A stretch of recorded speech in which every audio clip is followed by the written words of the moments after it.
òní ṣe kaláàbọ̀ alápadà sí lórí.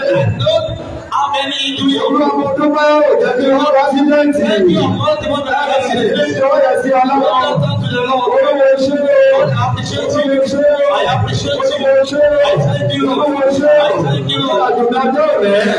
Àwọn ìṣòwò ìrẹ́jọ́ rẹ̀.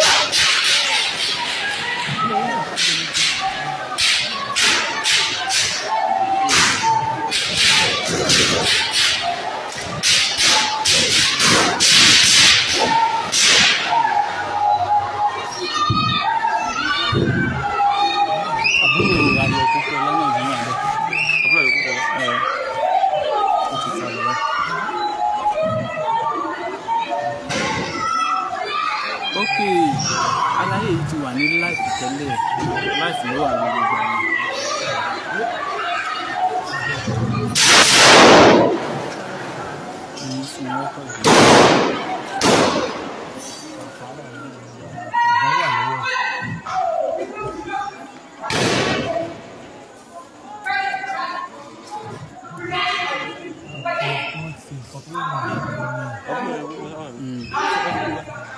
Àbí ó wà ní ọlọ church.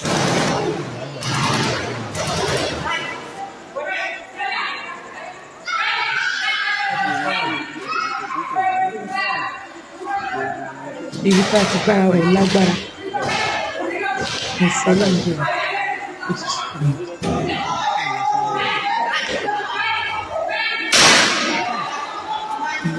Ṣé fóònù ẹ̀ ló ń rìn? Ṣé fóònù tàbí kámẹ́rà rẹ̀?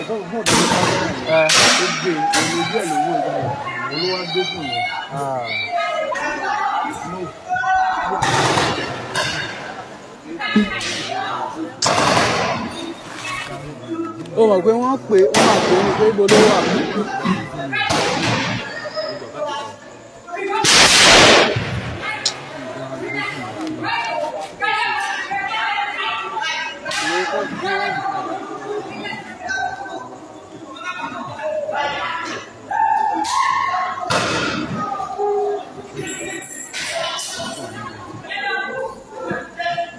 Kí n tó sọ̀rọ̀ lórí this particular one, the other one yẹn ti máa post ẹ̀ ìmọ̀ tó lè ṣẹlẹ̀ ni. Fídíò tí mò ń sọ yìí ó ṣì ń traumatize me dì sí.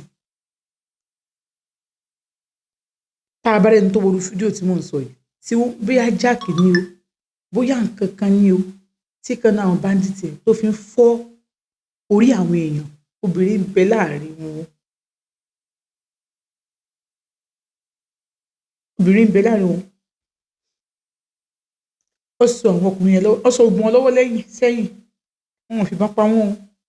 Wọ́n dẹ̀ mú kíní Jack yẹn. Kíní yẹn gùn báyìí bí akíní táwọn ọlọ́pàá máa ń lo bí akíní pọ́ǹpù ní mi mọ́. Mi rò bí àbọ̀ ni. Ó dẹ̀ fi ń fọ ogun wọn lórí. Ó dẹ̀ fi fọ wọn lórí tó fi pa wọ́n tán ni. Kíní yẹn sì traumatize mi dì sí. Tí n bá dúró téèyàn méjì mẹ́ta bá kọjá níbi tí mo wà.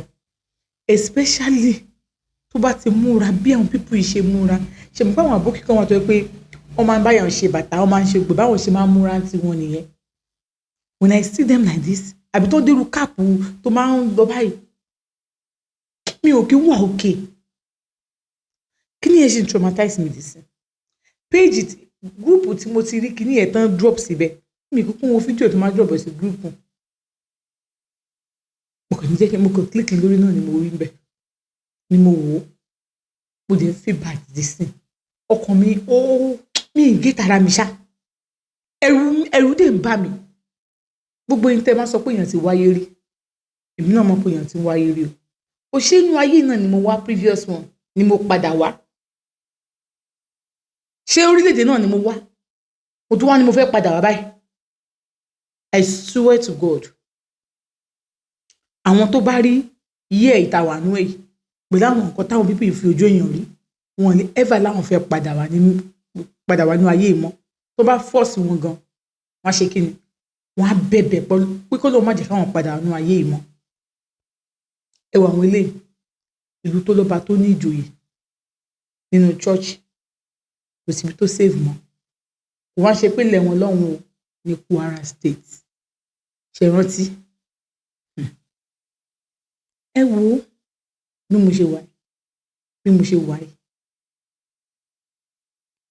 tí n bá rí opportunity téèyàn sọ pé lágbájá máa bọ̀ wá sí kódà kó jẹ́ pé Germany ni kí n wá di adúró ń bẹ̀ in as much tí n bá ti máa rí àwọn ọmọ mi kó dání mi ní problem ilé wa náà nǹkan ọmọ mi lẹ̀ hypertension ni ó pọ̀ tá a mi nǹkan tó sì sùn mí dúró tèmi bó ṣe gba kámú sí Nàìjíríà yìí ni tí n bá travel tí mo wà lọ́hùn táwọn ọmọ mi wà Nàìjíríà yìí hypertension máa pọ̀ tá a mi níbo là ń lọ lórílẹ̀‐èdè ẹnìkan sì ń bẹ tó sọ wípé táwọn sójà bá lọ fèsì wọn wípé àràmù ni kí ló ṣẹlẹ̀ kí ló dé gangan ọdún wo láàbọ̀ kó nu ilé ẹ̀wù ìyá àgbàlagbà yẹn.